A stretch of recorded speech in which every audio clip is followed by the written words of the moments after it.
Yes, hello. My name is, Martin Sherwood. I am an anthropologist from, Cincinnati, Ohio. For the last several months, I have been living in a fantastical world full of strange creatures, places, magic, inventions, everything.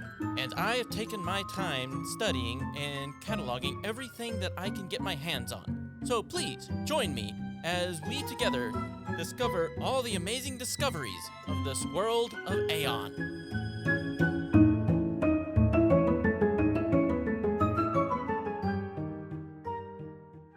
You're lucky I don't call the police on you. Who climbs through a fifth-story window anyways? Oh, my goodness, I'm still recording. Hello. Sorry about that. I've just been having a bit of a quarrel with a other tenant. It's nothing to worry about, though it seems that my notes are a little bit unstructured at the moment because someone doesn't understand the concept of personal property. So forgive me if I seem a little unfocused today. Well, more than usual. But what I wanted to do today is go over the many kinds of people in the world of Aeon. As I had mentioned in an earlier episode, Aeon is made up of all manner of wonderful people and races and species that I have never seen up close before. In fact, no one has ever seen up close before. Elves, dwarves, cat people, rat people, frog people. Give me a second. Here we are. Actually found one of my note pages. I have broken down the many variety of people into three major categories. We have the humanoids, who look just like humans. We have the beast folk, who are animal people who walk upright and speak. And then we have the elder races, the ancient beings who have been around since the dawn of time. For the sake of prudence, how about we start with the humanoids, and most specifically, the humans? Yes, there are many kinds of humans all across the planet. In fact, they're the most populous race in the world. There's not much else that can be said about them. If you've ever seen another human being in your life, you know exactly what they look like in the world of Aeon. They have all manner of skin colors, 2 arms, 2 legs, 5 fingers, 5 toes, brown hair, black hair, golden hair. You get my point. Historical and anthropological research has determined that they originated from the continent of Barston and have since migrated across the entire globe. They are seen as very plain compared to the other species of the world, but this comes as an advantage. Having characteristics and ideals of all the other races, they blend into other societies quite easily and allow other societies to easily merge with theirs. This isn't to say that human beings are at all peaceful. They have created animosity and held grudges against people that are not like them. 2 examples that come to mind are the orcs and the giants of the north. But all in all, they seem to be a rather negotiable people, making friends with other species like the dwarves. Dwarves are famous for making their homes on the sides of mountains, including the place I call home now, the City of Dorn. Despite what you may think by hearing their name, they're not exceptionally short. They stand at about 4'5" on average. They have very long beards for the men and also very long hair for the women, always braided. They tend to like their braids. It's also very strange to shake hands with them because it seems that they have 4 fingers while we have 5. According to legend, the reason why they chose mountains as their homes is because of old cultural norms. Their ancestors held the sun as sacred, and the closest you were to the sun, the better. And what place would be closer than mountaintops? They are still seen as very religious to this day, and family-oriented. And yes, as you'd imagine, they are famous for their craftsmanship with metal and stone. Some of the best tools and weaponry come from right here in Dorn. And as of late, they've also picked up a knack for engineering and invention. Next we have the elves. Elves are most commonly found coming from the Indrian Empire. The stories go is that they were originally human in nature, but they were blessed by the gods and given natural power over magic and great knowledge. They tend to be very tall figures with pointed ears, almond-shaped pupils, very strange eye colors, and Something I wasn't exactly expecting myself. They seem to have some sort of horn or antlers, either protruding from the sides of their head or from their forehead. These horns are said to be their connection to the magical forces of the world, and extend their lives by centuries rather than the decades of other species. Many lord their magical powers and long lives over their lesser cousins, but not all of them. Some are wise enough to recognize that they are still mortal, and in the end they will have to perish just like everything else in the world. To that end, they take roles that allow them to use their wisdom and their abilities to help those in need. And then we come to the gnomes. Nobody knows exactly where the gnomes originate from. In fact, I call them humanoid, but they may actually be more fairy than human. They rarely grow any taller than 4 feet tall. They have very bizarre eye colors, much like the elves, except even the elves don't have iridescent green and yellow, and they certainly don't hold bright neon hair colors like bright pink, bright purple, bright green, bright blue. You get the idea. They also seem to have pointed ears, much like elves, and they also hold a magical prowess along with long lives, similar to the elves. But a serious difference between the two is that the elves seem to take themselves rather seriously, and the gnomes do not. Gnomes tend to be very tricksy and very happy-go-lucky, adding to the theory that they may just be fae who have decided to become mortal. But while we're talking about very small people, allow me to bring up the brownies. Not to be confused with the chocolate treat, though they can be just as sweet. Ha ha ha ha. Said to originate from the grassy knolls of Aeon, they're about as tall as gnomes, have very large round ears, normal hair colors, though most peculiar of all, long mouse tails. Combine that with the large ears, you would think they were mice disguised as people. They are a very shy and cautious people, preferring to keep their heads down and staying out of the public and political eye. Despite this, they also carry a strong wanderlust and curiosity about the world around them. They travel around the world as they please, and to this end, they make natural adventurers and have even set up a continent-wide postal service. It seems that their fleet-footedness and their unassuming natures allow them to cross borders with little to no trouble. And then finally, we come to the great and powerful orcs. They are mostly found coming from either the Niflheim Empire or the nation of Gulren behind the mountains. They stand at a staggering 7 feet tall with massive builds, green or gray in complexion, and have large tusks jutting out from their lower jaw. They are also notorious for their many skirmishes and wars with human beings, especially the orcs of Gulren and the humans of Cornelia. But international politics are a subject for another time. They are a proud and not inherently violent people, despite what some may claim. And they also hold very deep religious and cultural values, mostly pertaining to the sacredness of nature. This should conclude the section about the humanoids as we move on to... Oh. It seemed I skipped over someone in my notes, and I guess I would be rather remiss if I didn't bring up the goblins. Goblins are a species of unknown origin, small in stature, brown and gray skin, large and broad ears, and very, very sharp teeth. They are recognized as very resourceful, being very well versed in invention and tinkering. Many can be found in forested areas, living in small clans, and some of these clans have made residence in the sewers of various cities, or perhaps in the residence of those who live above sewers. I can't. How does anybody live with these little bastards? How? As if living with them wasn't bad enough, researching them is even worse.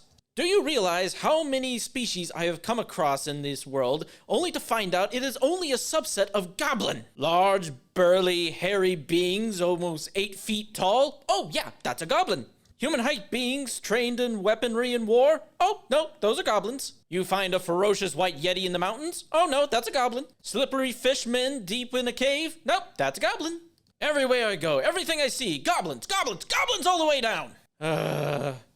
Forgive me, that wasn't exactly very professional. How about we get back on track? Next, we have the beast folk.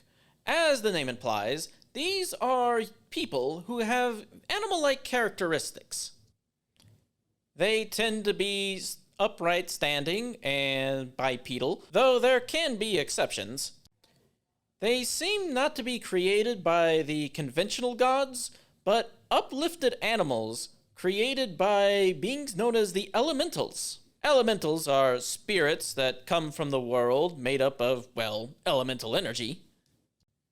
And in the most extreme cases, have godlike abilities that allow them to, well, make animals intelligent. I would love to study this further, but for now, let's talk about their kin. First, we have the catfolk, or the Mar as they like to call themselves. They originally hail from either the Savage Lands or the Shattered Islands, and tend to have triangular ears, long tails, slit eyes. I probably should avoid over-explaining these creatures. But I will emphasize that they came to Ulnor as nomadic tribes that now live and hunt across the plains of the land. Though many of these tribes have become accustomed to life with other civilizations and have moved into previous settlements.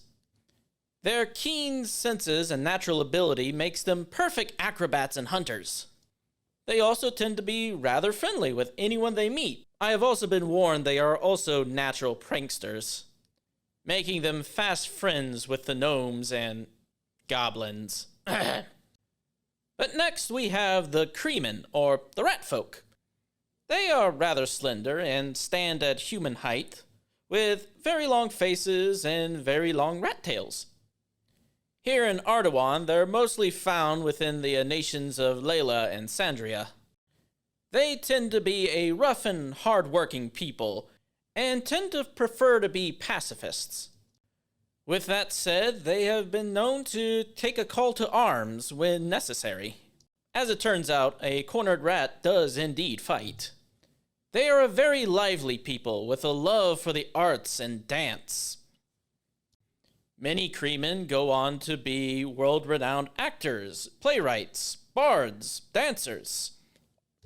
They are a people who've left a considerable mark upon the world of the arts. On the other end, we have the Varg, the Wolfmen.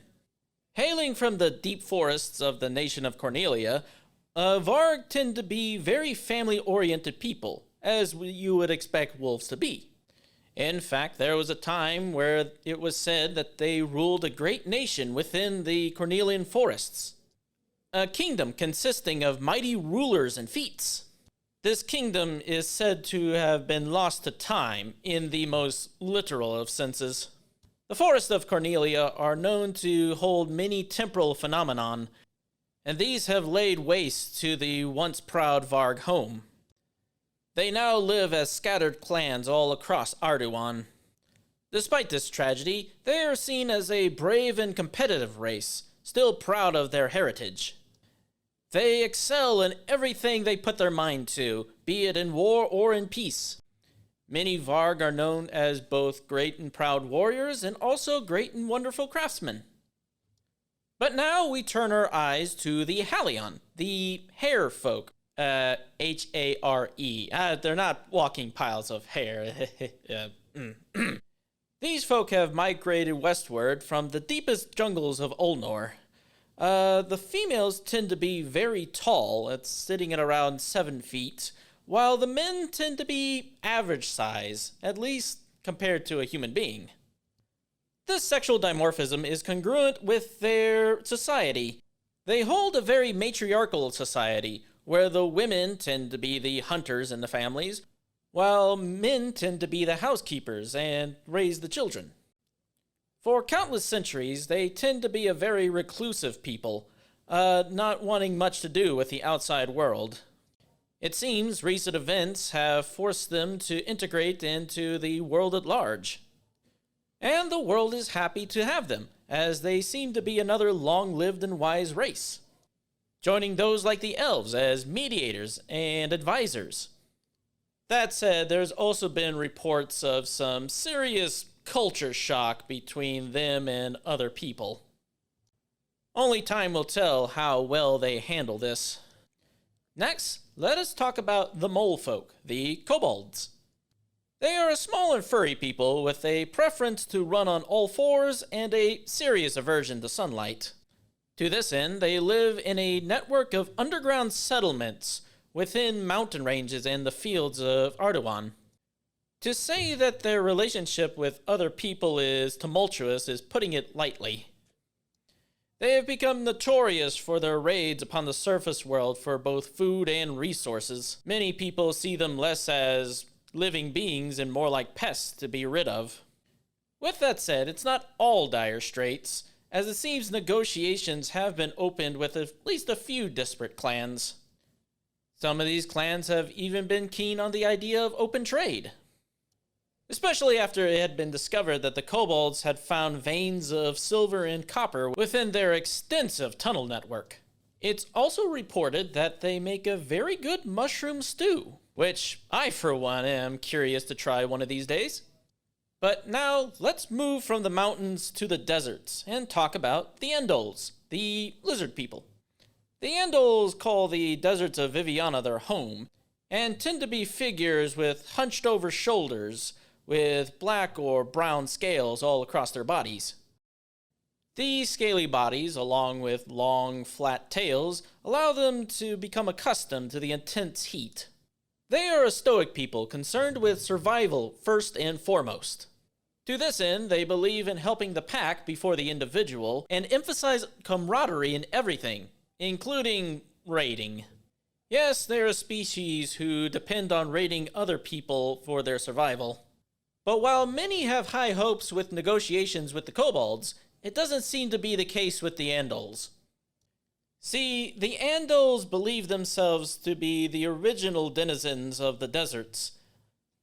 Therefore, everyone else are trespassers and need to be dealt with as trespassers. With that all said, how about we end this particular segment on a much more cheerful note?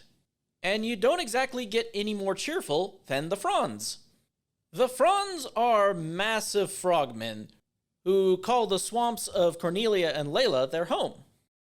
They tend to stand around 7 or 8 feet tall and are very, very round. They all have one collective love, and that is the love of cooking.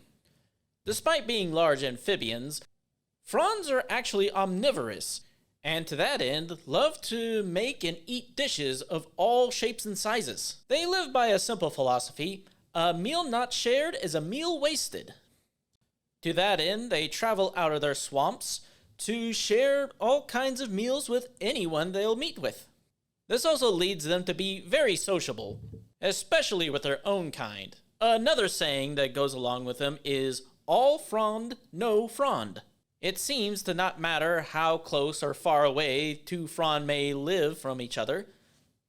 If they were ever to meet, they would greet and discuss with each other as if they have known each other for ages. And now, since we've discussed the humanoids and the beastmen, I think it's time that we move on to the last segment. The elder races live up to their name as some of the oldest creatures to ever live on the planet. They are even recognized as the children of the creators of the universe. And though they may be very rare and reclusive nowadays, they still hold much influence and sway on the planet as we know it today. The first of these ancient beings are none other than the dragons, mighty and magnificent flying reptiles, said to come straight from the great king of dragons himself, Abylos. Dragons are known to live for countless centuries, 100 times longer than even the oldest elves in Aeon. They are also known for their magical horns that bless them with all kinds of incredible magical powers. It's said that they use their horns to draw upon the powers of the world and then release them from their mouths in the form of fire breathing, ice breathing, even lightning breathing. Personally, I don't understand how anyone can breathe lightning, but it's a feat that they have accomplished. Along with this, they are also masters of the arcane arts and have learned to manipulate the elements themselves to their will. Many make their nests on the top of the highest mountains they can find. Naturally, this has led to them meeting opposition with the dwarves that may have already been living in those spaces. There are even many tales of wars between dwarves and dragons, though they don't tend to end well for the dwarves. Dragons are powerful beasts, not meant to be trifled with.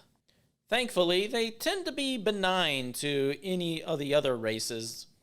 And so long as you leave them alone, they will leave you alone. But next, let's move on to the Fae, or the fairies as you may know them. The Fae are the children of Glindis, creator of the world, also known as Mother Nature. Fairies come in all shapes and sizes, including the familiar pixie, small people with butterfly wings. But among their numbers are also creatures like the dryads, the living spirits of trees and plant life. There's even talk of some fae being shape-shifting foxes, so keep that in mind. Normally said to live within deep and dark forests, upon further research, it has been discovered that they actually live within temporal anomalies within these woods, which is why it is best to never follow a fae wherever it may lead you, as you may return an old and crippled man whenever you first went in young and spry. Fairies have garnered a reputation as notorious tricksters, using their natural magical abilities to toy with other species however they see fit. Now, they can be reasoned with, and there are even some people whose job it is to barter with them. But be warned, fae are known to be very dangerous if crossed. They are sworn protectors of both plants and animals. And if one was to be caught disturbing the natural balance, no, not even the gods themselves could rescue them from the wrath that they would face. On that note, how about we move on to the next subject? The children of Father Time, Mondos, the Watchers. These beings are simply known as the Watchers because we do not know their actual name. They are depicted as living shadows with green eyes that live outside of normal time and space. They are very secretive and prefer to just simply watch, never interfering with the affairs of others. Their duty is to become collectors of knowledge and history, watching all events from the shadowy corners of the world and writing them down for prosperity's sake. It is said that they know all the deepest, darkest secrets of the world, but refuse to tell anyone what they may be. That is, unless you're willing to pay the heavy toll. They are the keepers of time itself, with the ability to turn time and space however they please, whenever they please. The universe is merely an open book to them, and our very lives mere sentences within the pages. So, keep that in mind whenever you go to sleep at night. Last but not least, let's finally discuss the giants. Giants are the original children of Althea, the keeper of souls. And from them, all other humanoids have descended. Be they human, dwarf, elf, orc, probably even the brownies. In ancient times, they ruled across the entire world in mighty kingdoms and empires. That said, their numbers have been dwindling as of late. Despite being long-lived, much like many other races, they do not reproduce nearly as fast as the smaller folk that surround them. They have watched in resentment as their great kingdoms have fallen and then replaced with empires made up of creatures like dwarves, elves, and humans. It also doesn't help that they are very slow to change. They have created a myriad of traditions and rituals throughout the ages and see no reason to change their ways, forcing their civilizations and their culture to stagnate over time. In turn, this has led the giants to go from resentful to outright hostile to their smaller neighbors. But it's not to say that the giants don't have their merits. They are master craftsmen, making works of art that would impress even the dwarves. They are also accomplished magicians, knowing arcane secrets and abilities that would astonish even the most wisest of elves. The giants are a proud and noble people, with still much to be proud of. And I'd say that would be the perfect note to end this on. There may be other races and species that we don't know about, but for the time being, those are the most well-known folks that you will come across in the world of Aeon. As always, I hope you were entertained and learned a thing or two during my little ramblings here. And hopefully next time I can get my notes in order in a more, orderly fashion. And rest assured, I'll make sure a certain window is closed, just so certain individuals will not be tampering with my stuff again. But for now, I have been Martin Sherwood, letting you know to always tell a Leyland that you like the cut of his jib, and until next time, goodbye.